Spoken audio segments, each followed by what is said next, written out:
আজ 27শে আগস্ট বুধবার। আজকে আমি তোমাদের দেখাবো কাঁচকি মাছের ভাপা। মানে এই যে বাজার থেকে কাঁচকি মাছ এনেছিল, তো সেটাকে আমি নুন হলুদ মাখিয়ে রেখেছি।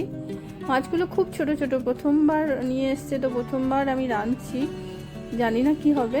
আর এটা রেখেছি সর্ষে বাটা, একটু পেঁয়াজ কুচি, আর সবাই আলু দেয়, তো আমি আলু দিইনি। আলুর পরিবর্তে আমার বাড়িতেও একটু লাউ ছিল, তার খোসাটা কুচি করে নিয়েছি। আর টমেটো, কাঁচা লঙ্কা, ধনেপাতা আর একটু রসুন। তো এবার রান্নাটা তাহলে শুরু করি। খেতে অপূর্ব হয় শুনেছি সবার মুখে, তো কোনো দিন খাইনি, দেখি ভালো লাগলে আবার একদিন আনাবো। তো আমি কড়াই বসিয়ে দিয়েছি। এবার প্রথমে দিলাম লাউয়ের খোসাগুলো, এর উপরে দিচ্ছি পেঁয়াজটা, প্রত্যেকটা এবার একটা একটা করে দিয়ে দেব।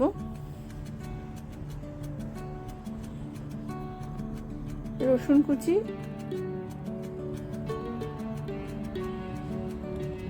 টমেটো, কাঁচা লঙ্কা,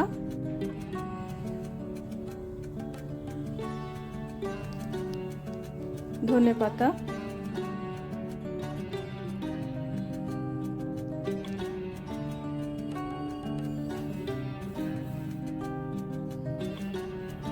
একটু হলুদ দিলাম,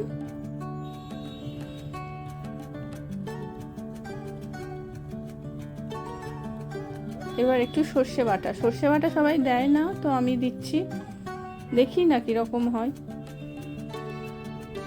পরিমাণ মতো লবণ,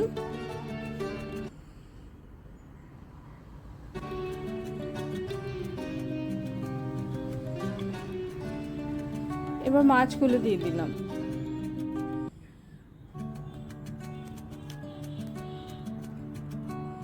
আশা করছি ভালোই হবে খেতে।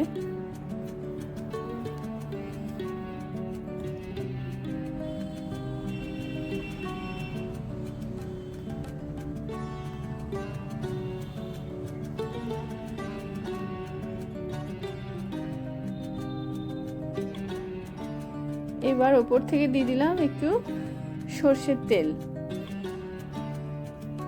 এবার পুরোটা ভালো করে মেখে নেব।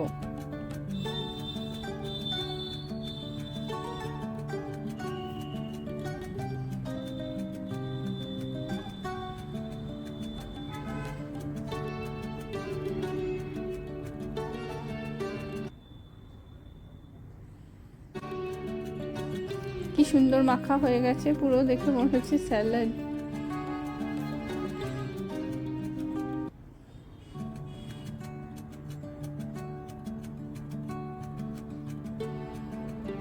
এবার ওই সর্ষে বাটার যে বাটিটা ছিল সেটা ধুয়ে একটুখানি জল দিয়ে দিলাম, আর বাকিটা তো সবজির ওই জলের মধ্যেই সিদ্ধ হয়ে যাবে।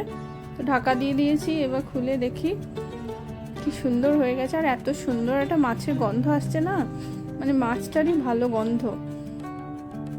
আহা, তো আপনারা এইভাবে একদিন বানিয়ে খেয়ে দেখুন, নিশ্চয়ই ভালো লাগবে। আবার দেখা হবে অন্য কোনো দিন। সবাই ভালো থাকবেন, সুস্থ থাকবেন, আর এইভাবে কাঁচকি মাছ একদিন বানিয়ে খাবেন। তো আজ তাহলে আসি, টাটা।